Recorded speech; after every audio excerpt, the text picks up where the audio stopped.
अस्सलाम वालेकुम दोस्तों, मैं हूं राना अफजल और आप देख रहे हैं हिस्ट्री का सफ़र। आज मैं बात करूंगा बरसगीर के एक अजीम पैदाइशी जर्नैल और एक ग्रेट मामला फहम लीडर शेर शाह सूरी की। शेर शाह सूरी बेसिकली बिहार में एक सरदार के यहाँ काम करता था। तो इसने ड्यूरिंग ये मुंगेर की तरफ जा रहे थे तो एक शेर ने हमला कर दिया था। तो इसने अपने सरदार को बचाने के लिए उस शेर को कत्ल कर दिया था। तो उसने फिर इसका नाम जो है शेर खान रखा था। बेसिकली शेर शाह सूरी इसने खुद अख्तियार किया था, असल नाम इसका उसने शेर खान रखा था। बेसिकली बाबर ने जब बिहार पे हमला किया तो ये मुहान की रियासत की तरफ से सोल्जर था। तो बाबर को ये बहुत पसंद आया तो उसने इसको अपनी फ़ौज का एक हिस्से का कमांडर बना दिया था। लेकिन जब हुमायूं आया तो हुमायूं कमज़ोर आदमी था, तो इसने मौका गनीमत जानकर मुग़ल डायनेस्टी जो है उसको ख़त्म करने का तहिया कर लिया। और पहली जो जंग थी जंग चौसा, उसमें हुमायूं को इसने शिकस्त दी और इसी जंग में हुमायूं ने गंगा में छलांग लगाकर अपनी जान बचाई थी। दूसरी जंग जो कनौज की जंग थी, इसमें भी इसको भागना पड़ा था इसको हुमायूं को। तो यहाँ पे भी उसने गंगा में छलांग लगाई थी और फिर अपनी जान बचाई थी।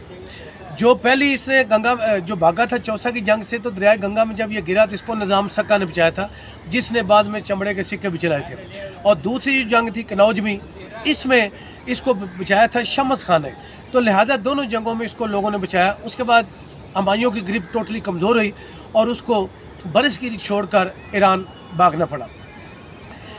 शेर शाह सूरी के दो चार कारनामे बहुत कमाल है। एक तो ये जो जीटी रोड थी, इसकी उसने रेस्टोरेशन कराई, जगह जगह उसने बौलियाँ बनाई हिंदुओं के लिए और मुसलमानों के लिए। लहदा उसने हुक्म मुकर्रर किए जो उनको खाना मुहैया किया करते थे। ये जो पटवार सिस्टम है, ज़मीन का खसरा नंबर, ये उसी का जो है शुरू किया हुआ और पूरे बरसगीर की ज़मीनों की उसने पैमाइश कराई और खसरा नंबर लगाया।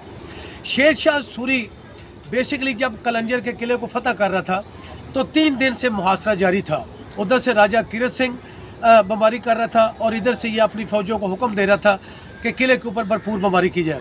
अचानक एक गोला दीवार से टकरा के रिवर्स हुआ और वो आर्सनल जहाँ बरूद खाना पड़ा हुआ था वो फट गया और शेर शाह सूरी की जो राइट साइड थी ये सारी डैमेज हो गई और ये गिर पड़ा। जो किला था वो अगले दिन फतह हो गया और राजा कीरत सिंह जो है वो किले से भाग निकला।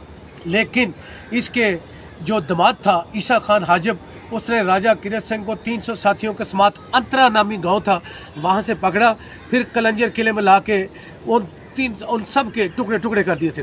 और ये जो खुशखबरी थी किला फतेह होने के लिए, ये अगले दिन इसको शेर शाह सूरी को सुनाई गई। तो जब इसको बताया गया कि किला फतेह हो गया तो ये बहुत खुश हुआ और ठीक फतेह की नवीज़ सुनने के बाद ये इस दुनिया फ़ानी से चला गया। इसके बाद इसके बेटे आदिल शाह, जिसने इस्लाम शाह के नाम से हुकूमत की थी, इसकी डेड बॉडी को सासाराम बिहार पटना में शिफ्ट किया और वहाँ पे इसके शान शान एक खूबसूरत मकबरा बनाया जो आज भी काबिल दीद है और बहुत खूबसूरत मकबरा। इसने शेर शाह सूरी ने टोटल 5 साल हुकूमत की थी, 1540 से लेके 1545 तक, और अपने जानशीनों के लिए बहुत खूबसूरत, बड़ी मजबूत और मुस्तहकम हुकूमत छोड़ के गया। लेकिन इसके जानशीन जो है वो इस जैसे वो जो लायक ना निकले और ठीक 10 साल के बाद जो सूरी डायनेस्टी थी वो हमेशा के लिए ख़त्म हो गई। और इस तरह एक अजीम पैदाइशी जर्नैल की रखी हुई बुनियाद को उसके जो नालायक जानशीन थे वो संभाल न सके और हुमायूं ने दोबारा रिवाइवल हासिल किया और 1556 में सिकंदर सूरी जो कि दामाद था उसको बैटल ऑफ सरहिंद में शिकस्त देने के बाद दोबारा मुग़ल डायनेस्टी की बुनियाद रखी। और इस तरह एक अजीम जर्नैल की बनाई हुई जो डायनेस्टी थी उसको हमेशा के लिए दोबारा हुमायूं के हाथों उसको जो है वो शिकस्त खानी पड़ी।